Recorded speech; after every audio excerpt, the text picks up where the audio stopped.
Welcome to another edition of the PowerChat, sponsored by Blue Mark Energy. Today, we invite in Kansas State women's basketball coach Jeff Mittie to talk about his career in women's basketball, but he almost ended up in the baseball world. Let's get right to it with Coach Jeff Mittie.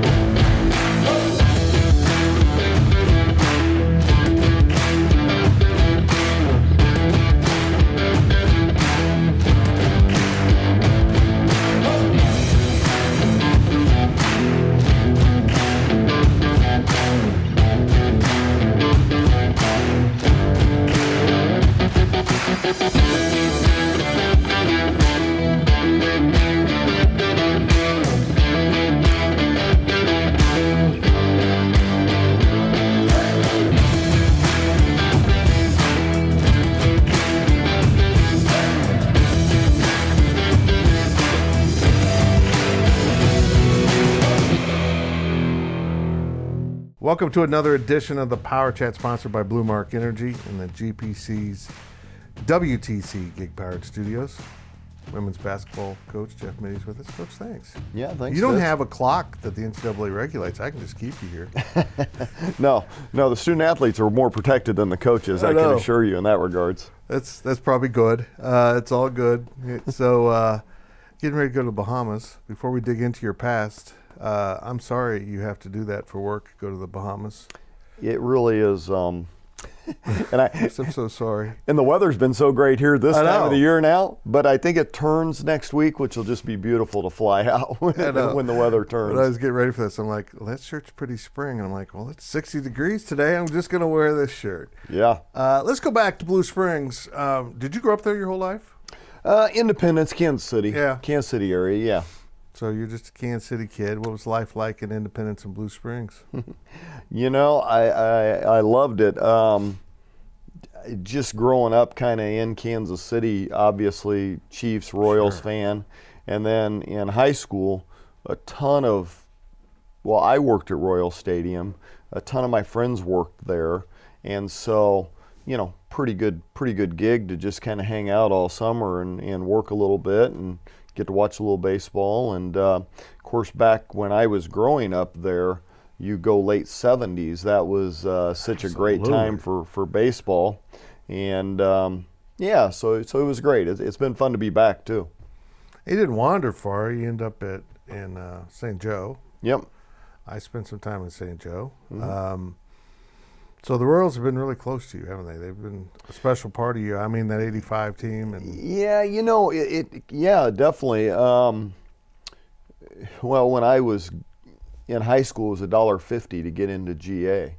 So you could literally, for $1.50, just walk up and get into GA, and those were the seats, you know, down both foul pole areas, and it was a different stadium. They've done a great job with the redesign, but yeah, I watched a ton of baseball. And then back then they opened the gates at about the 6th or 7th inning, right around there. So you could go, for us, if you weren't working, you could go out there in the 7th inning and watch the last 3 innings and hang out with some of your friends afterwards. So that was great. And then after college, my college basketball coach helped me get an internship there in their PR department. So got to meet some great people there. Worked for Dean Bogalar, worked for Steve Fink, who now is the media relations director at South Carolina.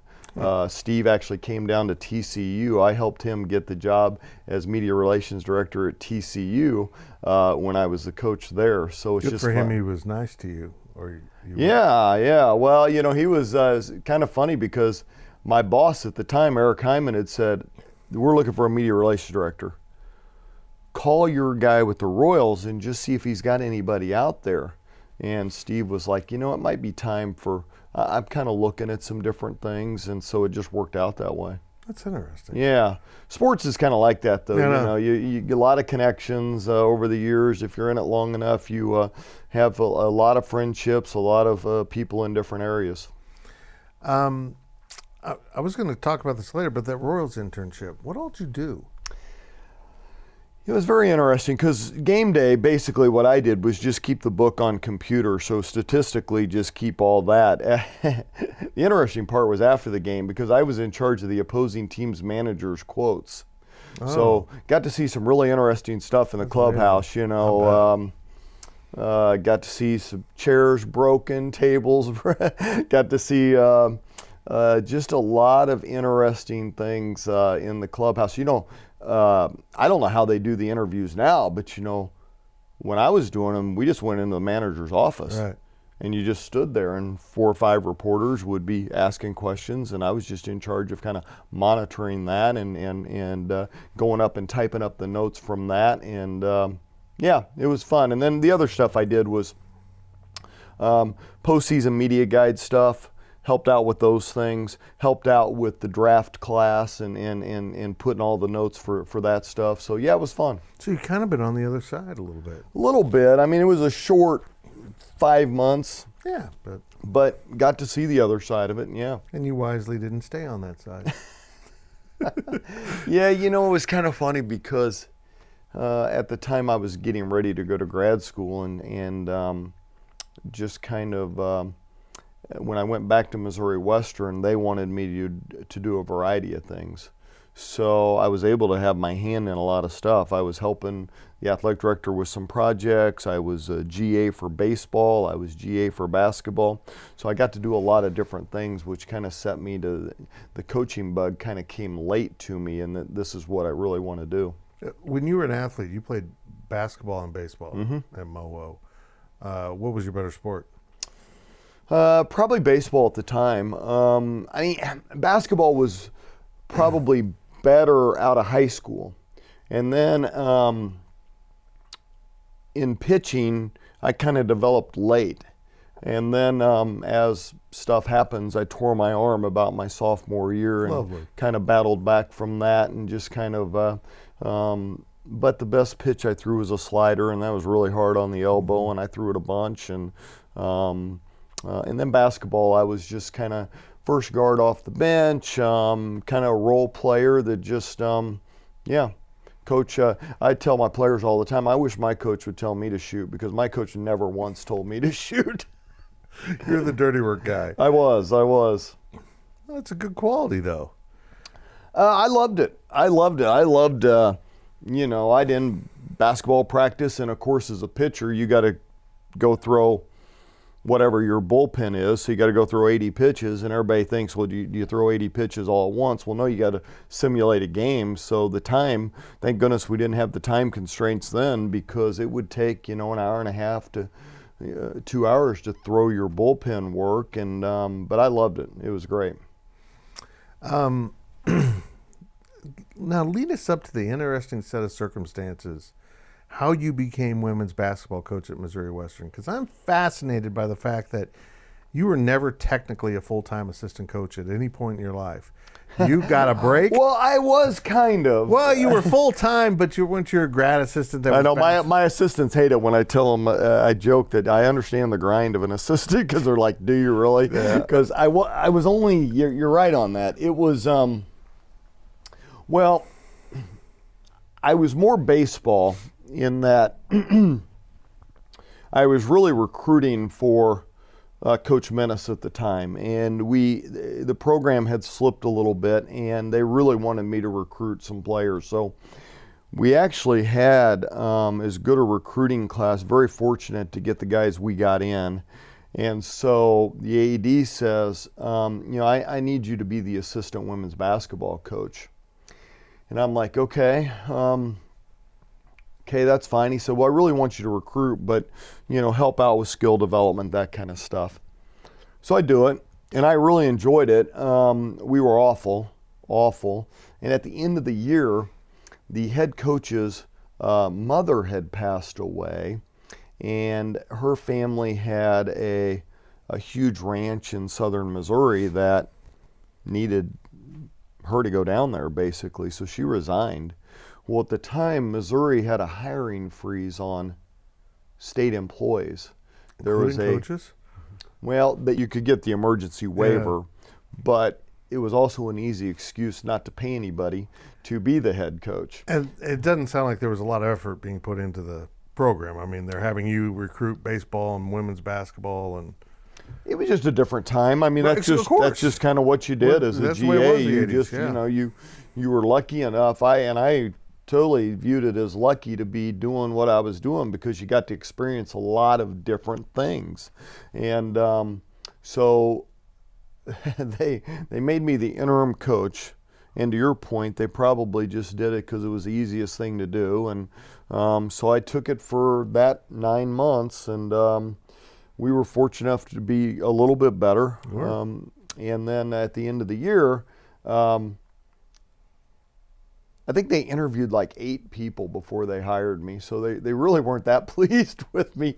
But Ed Harris, the AD, was a great guy, great mentor, and he wanted to hire me, but there were others involved that, as you always get into, that were like, you know, we need to do a search, we need to get out there. So anyways, fortunate enough to get the job. And what I found was that I really loved coaching basketball more than I love baseball, but my personality is probably a little higher strung than baseball allows. So basketball allows me to get a little bit of that energy out.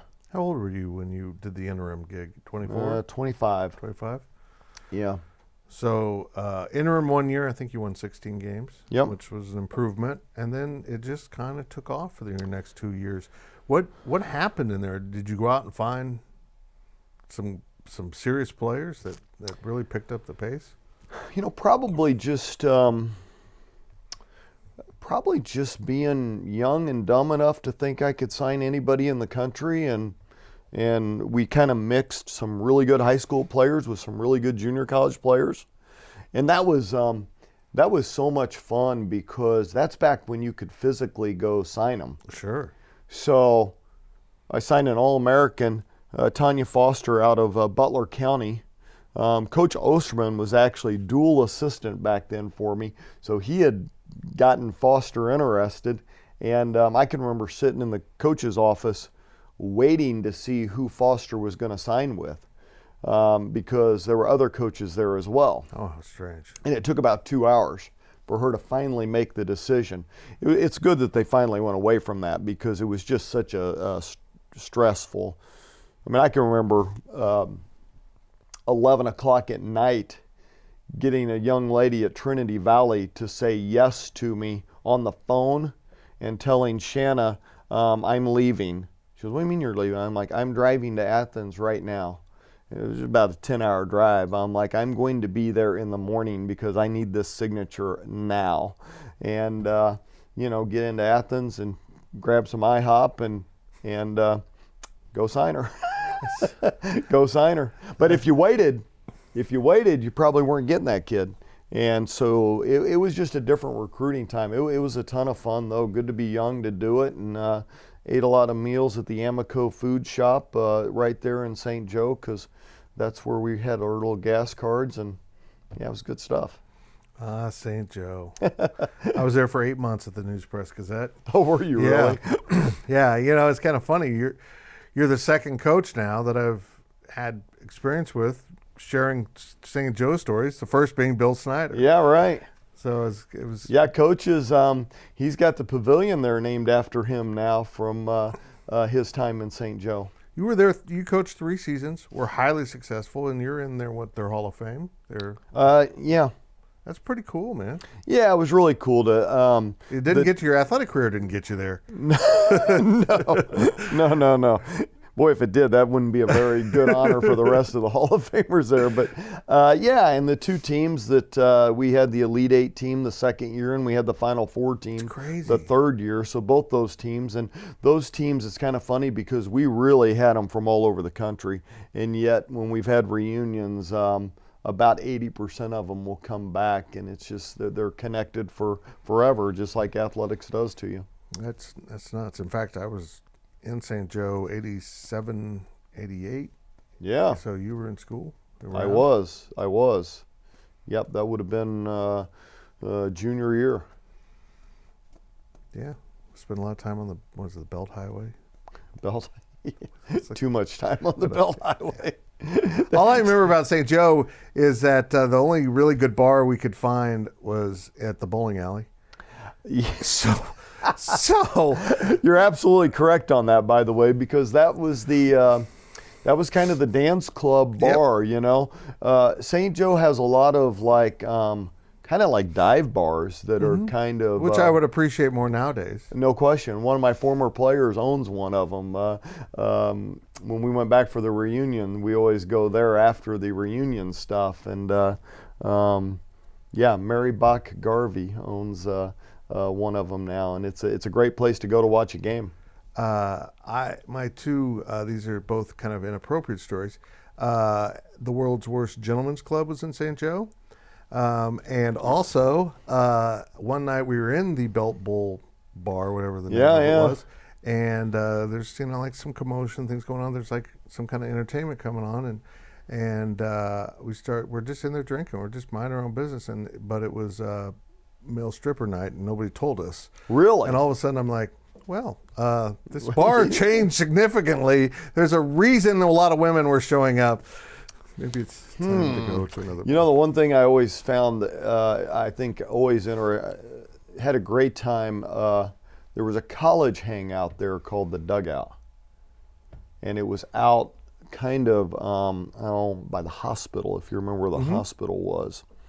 And that was nice because it was just college kids, basically. But St. Joe had such a mix of going around. It was an interesting. It was an interesting town. But the Dugout was a place that you could go play some pool, watch a game, just hang out, and it was 90% college students, and that was a lot more fun. I remember going across the river to a little tiny town, and some of the St. Joe Central coaches had a bar over there.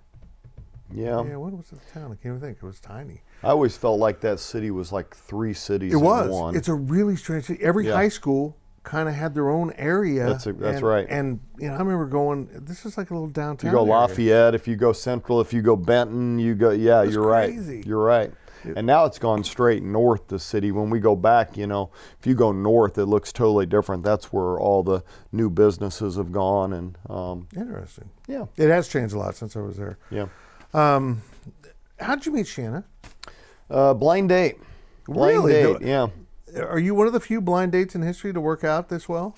Well, I don't know the answer to that, but blind date. Well, I cheated because I had actually seen her, because I wasn't that convinced I was going to drive to Topeka to. Yeah, because she was an athlete at Washburn. She was at Washburn playing volleyball, and one of my good friends was a basketball player at Washburn. Okay. And I had just gotten back to Mo West and finishing up as a grad assistant, or kind of still right in the middle of it. And anyways, so they came to play volleyball at Mo West. I was talking to her friend, and then her friend kind of said, hey, you guys should, go out. Do you forever owe that friend? Yeah. Do they remind you of that? All the time. Well, that's yes, and Sue actually still lives in Topeka, so she's actually come to some football games here, and it's been great to see her. But yeah, Shanna was kind of a high school legend in these parts at Chapman. Yeah, And Hall of she was Fame, Hall of Fame at Chapman. Yeah, Yep. she really was a heck of an athlete. Really good volleyball player. Really good. So, you do the 3 seasons at MoWo, and you end up going to Arkansas State. How did that develop? It wasn't any different than just Any other time? And you're like 28 at the time. Yeah, I mean, it wasn't any different in that job was open. Ironically, Arkansas State was a program that we had gotten to know a little bit, mainly because we were monitoring some of their junior college signees that might not make grades and might end up at D2. So in getting to know that staff, when Jerry Ann Winters left for South Alabama, it was just kind of, that'd be interesting to look at. And really just put out some feelers to see if they would be interested in. And then, went down and interviewed, and it just worked out. Coach Osterman with you the whole time? No, he was on the men's side at that time. Okay. Yeah. Brian Boyer, who became the head coach at Arkansas State, who was my assistant the last 2 years, he came with me to Arkansas State. Okay. What was your time like there? It was good. It was You good. had a really good record. You know, it was an interesting job because you're in the Sun Belt. Right. You've got two programs that have been to Final Fours, Louisiana Tech, one of the historic programs, and you've got Western Kentucky and Paul Sanderford. And Arkansas State had been a good program, but tough sledding with those historic programs at the time. But we were able to get right up against them at third, and we were able to do some good things there. And we beat number 8 Virginia. We beat number 17 Kansas at the time with Marion Washington, and so we were able to knock off some of the ranked teams, and we did fairly well in the Sun Belt. Jonesboro was for us, it was a unique city. We had never been, Shanna and I had never been really south of Kansas City so much. We enjoyed Arkansas, though. We enjoyed Jonesboro. That's where we started our family. I mean, we had Logan young. Jordan was born in St. Joe, but I had already taken the job, so I flew back for his birth because I was already down in Jonesboro, and then Madison was born in Jonesboro. Interesting.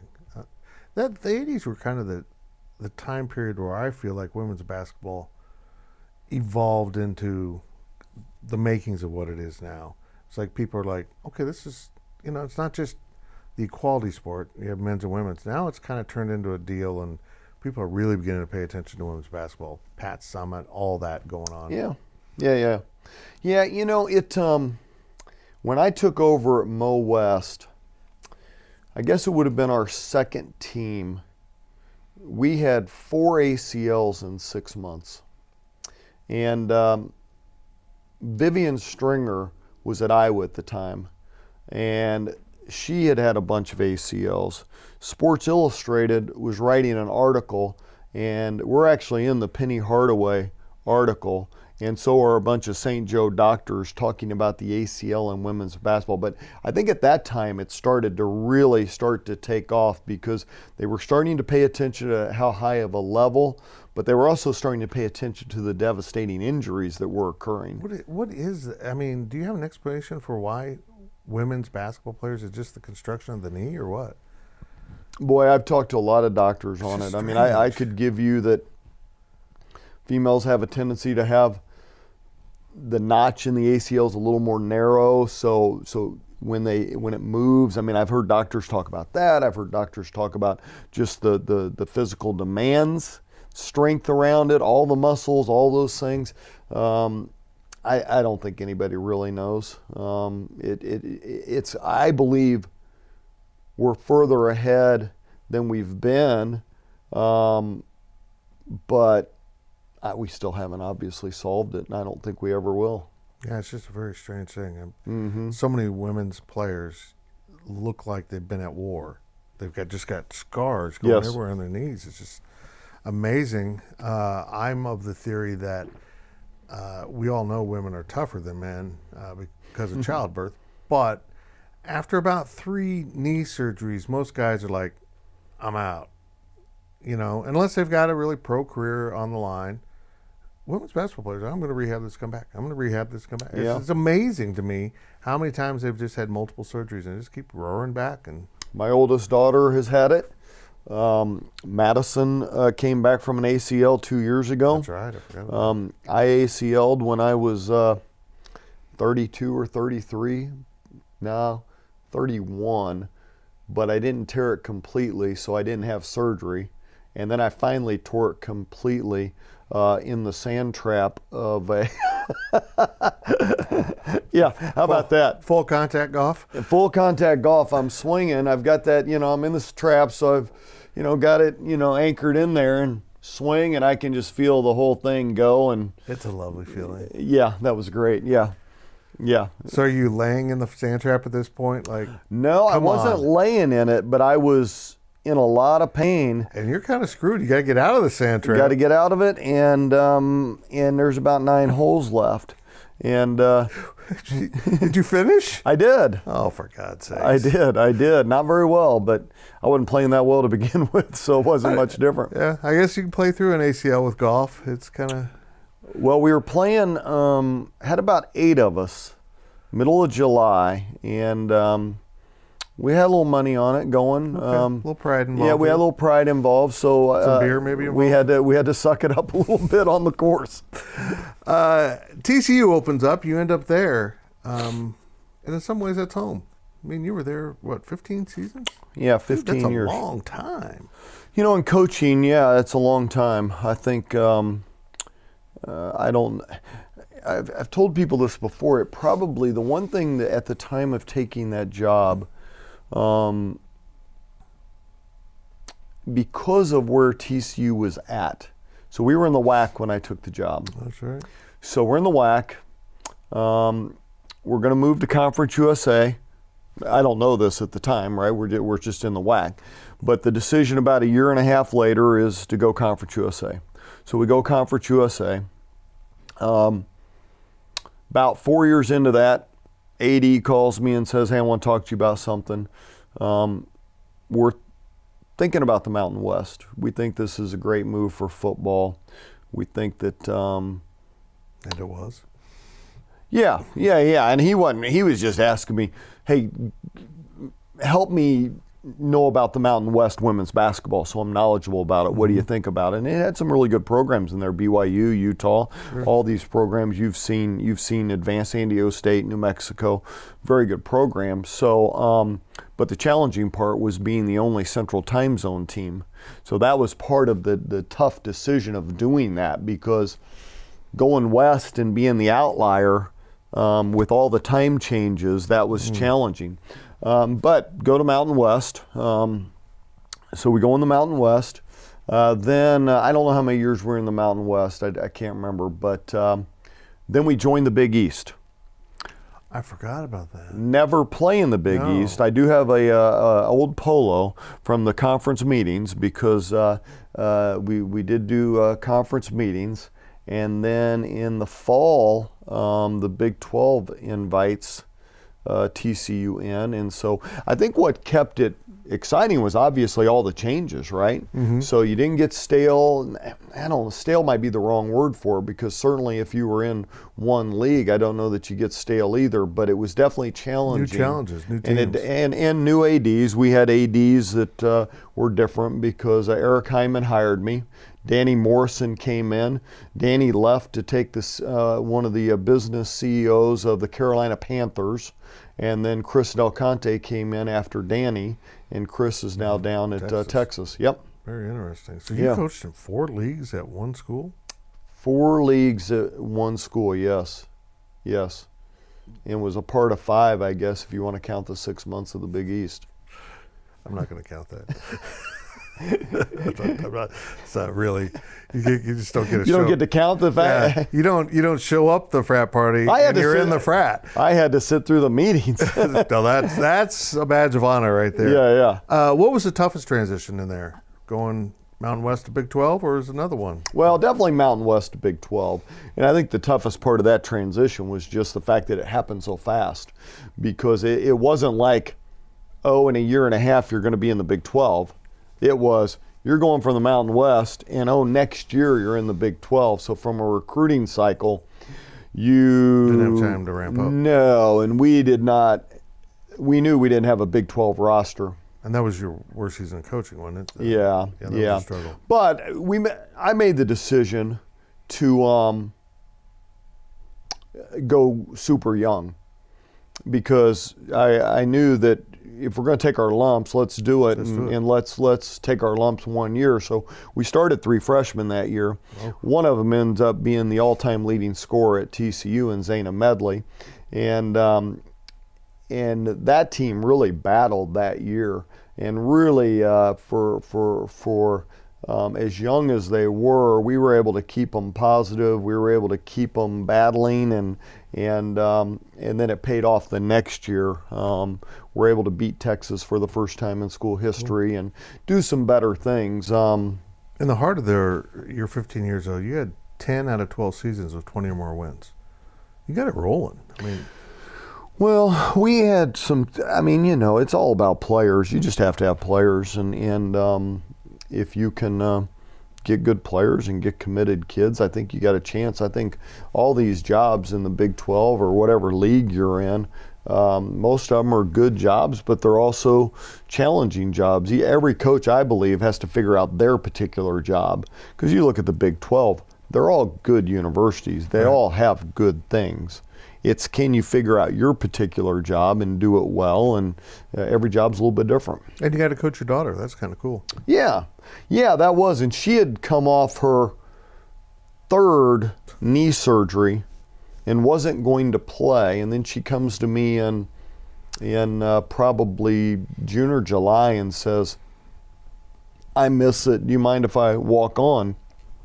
And I said, no, that'd be great. And yeah, it was great. It was challenging at times because every kid wants to play.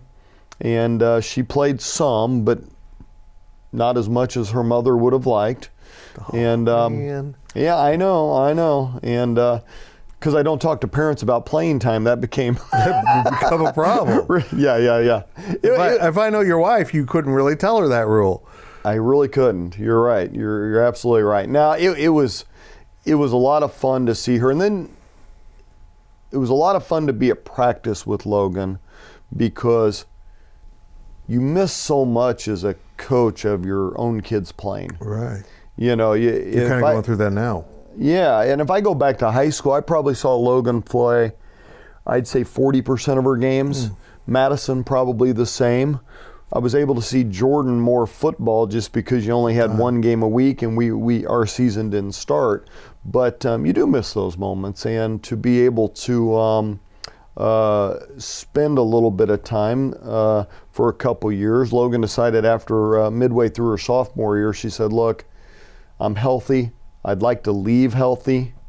And I said, I think that's probably a good decision because she'd already had, I think she'd had 4 knee surgeries, 3 major ones, and I think a cleanup in there somewhere.